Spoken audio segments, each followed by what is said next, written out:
Bloomberg Audio Studios. Podcasts, radio, news. The Stock Movers Report, your roundup of companies making moves in the stock market, harnessing the power of Bloomberg data. I'm Tim Stanivek along with Carol Masser. Let's take a look at some stocks on the move today. With us is Bloomberg News equities reporter Natalia Kenijevic. Natalia, not every stock is lower today. There actually are some stocks that are outperforming. There are, and Palantir is one of them. So the ticker is PLRTR. The stock is up by 6.3%, I should say. So revenue forecast for fiscal 2026 came above expectations. So the annual revenue will gain by 61% to about $7.19 billion. Analysts expected it to be on average at $6.3 billion. So for the fourth quarter, also revenue was really solid. Both segments, government and commercial, did really well.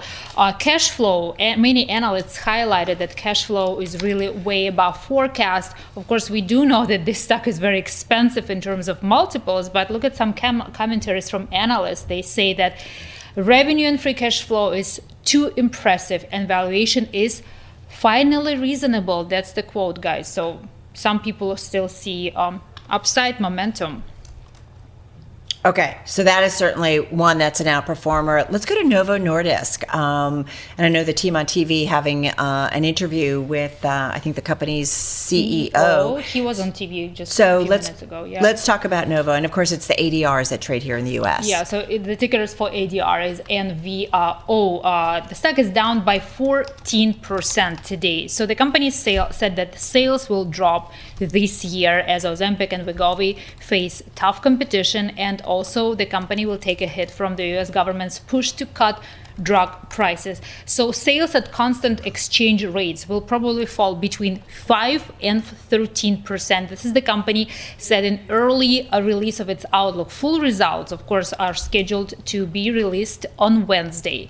So yes, there were some expectations for conservative guidance, but it was way below what analysts had expected. They saw decline to be about 1.4%. So yes, at the same time, the company said that the global GLP-1 market is expanding. So at the same time, yes, this Donald Trump's push to cut drug prices, this is what could be one of the biggest headwinds for the company. Okay, that's Novo Nordisk. What about NXP Semiconductor? Yeah, let's take a look at NXP. The ticker is NXPI. Shares are down by 7% today. So guidance met expectations, but the company reported slightly slower growth in its auto segment, which is crucial. It accounts for about 50% of its revenue. So weak recovery in this auto segment is really something that analysts keep an eye on, because they say that, yes, the many companies and suppliers, so in NXP, by the way, so they supply chips mostly for auto industry. And they said that during the pandemic, customers stockpiled, so that delayed the recovery. So this is something that, again, analysts are concerned about. Yeah, I feel like it is certainly one of the laggards on the SOX. I mean, the SOX, if you look at the Philadelphia Semiconductor Index, 26 of the 30 names are lower today. So we've seen that certainly being a drag on the overall trade. You've got the SOX down about 3.25%. All right, let's go to another gainer, and we're talking about FedEx. FedEx, yes. So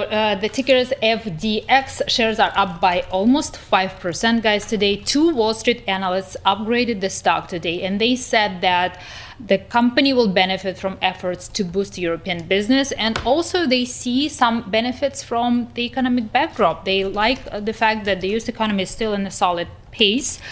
Even if we look at industrial and transportation stocks, they beat the S&P 500. So Wells Fargo analysts said that FedEx is supposed to provide optimistic financial targets when it meets with investors on February 12th. Then Bernstein analysts also said that spin-off of its freight division is also good for the company's growth. And these Bernstein analysts also gave the company the highest price target on the street, $427. That implies almost a 30% gain from the Monday close. So lots of optimism on FedEx.